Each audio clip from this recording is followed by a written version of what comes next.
right, there you can see. Come on, deflect it, please. Deflect it, please. Deflect it. Deflect it now. Oh. Everybody, welcome aboard this Boeing 737-800. Let me tell you, this is not a normal 737-800 at all. Can you see this interesting small box that's just below the fuselage? Yes, people have pointed it out in real life. Strange contraption below LL737. What could this be?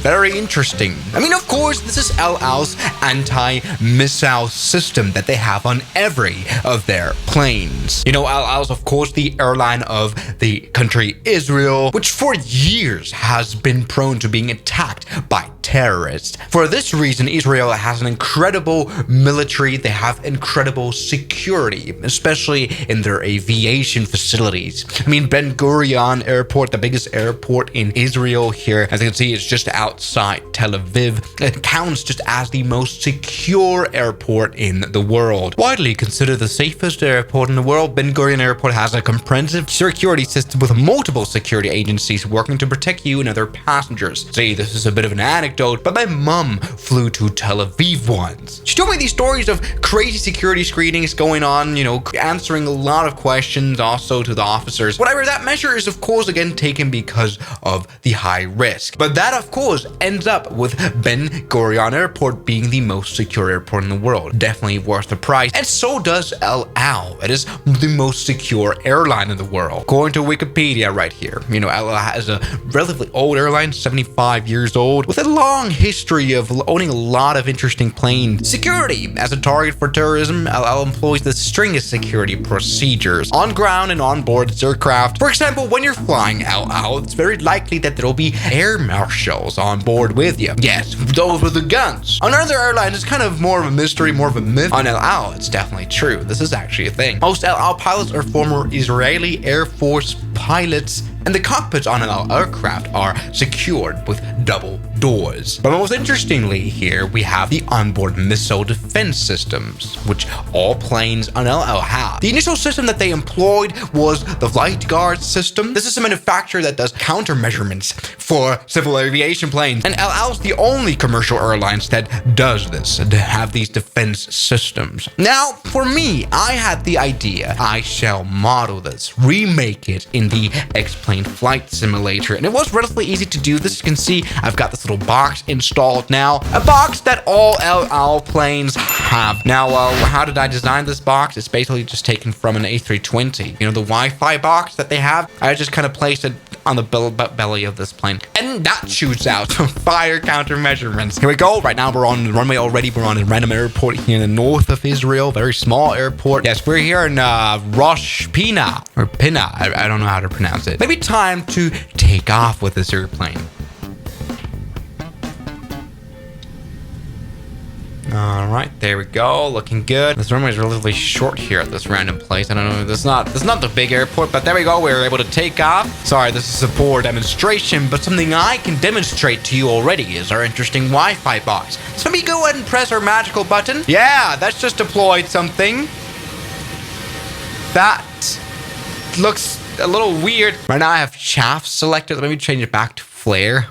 There you go. Yeah, that's exactly what I'm talking about. Now, this kind of hits the fuselage. Not very fire safe. In fact, you know, fire hazard is some... Oh my god, what's wrong with the flight simulator? Sorry. So, some experts are actually kind of concerned about the fire hazard of this kind of system, but it very well works. I can manually deploy it here in my plane by pressing a button on my joystick. Jesus Christ. X-Plane Flight Simulator. Looking good. Now, this is something that the pilots on board El Al don't do. Like, they don't have a button, a trigger button to, you know, release this. It's rather this little box right down below our aircraft that detects incoming missiles and automatically deploys these chaps originally. These days, they do have laser technology on some of their bigger aircraft. We shall maybe test that later on. But let's try the classic flare. I mean, doesn't this look interesting? We've got a 737 airliner deploying flares. It may be time to generally put this to the test. Let's maybe go to cruising altitude. You know, most terrorist attacks would come from ground to air missiles, from, you know, man-portable air defense systems. You know, people shooting them down. Kind of like the DHL plane that happened a while ago. But we shall maybe put this plane to the test using some fighter jets that we can set up right now. There we go. F4 Phantoms coming in. This is a relatively outdated jet, but enable combat, skill very hard. These guys are going to shoot at us. Proper enemy now. There you go. Looking good. Now, yeah, at altitudes over 20,000 feet, missiles are not normally an issue then, because no fighter jet is going to be actually shooting at this. It's rather, again, going to be from ground, so at lower altitudes, but we shall test this. And also, I might never be able to enter Israel again because I might look like a terrorist now, but, you know, this is generally for tests. This is actually really cool. On our little radar, we're able to detect signal, and there's already an F4 Phantom kind of on our way. Turn on the autopilot.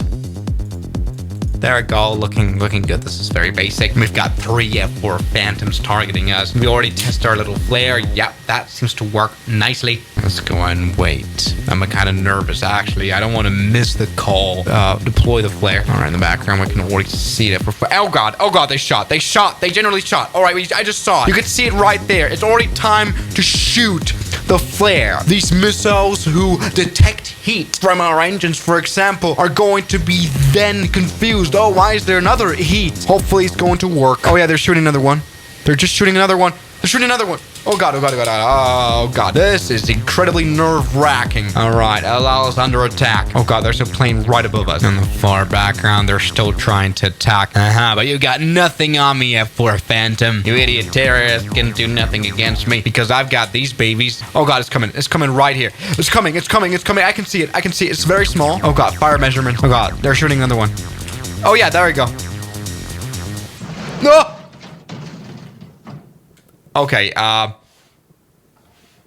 whoops. Now, as of right now, LL, of course, has not only the Boeing 737 in service, but also the 777 and the 787, which with the flying long-haul routes, for example, to USA. I mean, for example, the 777. We also have it for the X-Plane Flight Simulator. We also have a little box down there that might just work. This is broken out. We're here in X-Plane 11, the old one. We're right now here at the Ben Gurion Airport. Really, as you can see, this is really big now, of course. Right next to Tel Aviv. But we might check out now how this plane flies. It's very broken. I mean, maybe we can just go to cruising altitude, something like that. Right there. Yes, that looks absolutely good here. And we can already, yes, deploy some flares as well. That's just what we want to see. Planes coming alive. This is a very professional video. But check out this work here. Now, I think the 777, most particularly, and the 787, the bigger ones, definitely don't use these classic flares anymore. Especially since now they switched to infrared instead of fire. This is a system by Elbit. It's commercial multi-spectral infrared countermeasures. See music. All right. But this one still works, old classic shafts. Let me see how an F4 Phantom contours with that. All right, really big plane now. I guess we have a big surface area. We're on a very calm flight here above Israel, still here on this 777 on our way to the America. But what will happen when there's an F4 Phantom? Let's hold altitude right now, just kind of keep speed. There we go. That's good. But what does concern me is this F4 Phantom, which is very much following us right now. I really want to see now a missile being fired. Oh, there it is. Oh God, that's close. That's very close. That's incredibly close. There you can see, yes, it is genuinely being misguided by these shafts. It's going down now. Wow, that is crazy. Oh, now it's getting real up close, this F4. Oh God, it sent another one. It's just sent another one. That is so scary because these things are so fast. All right, there you can see. Come on, deflect it, please. Deflect it, please. Deflect it. Deflect it now. Oh.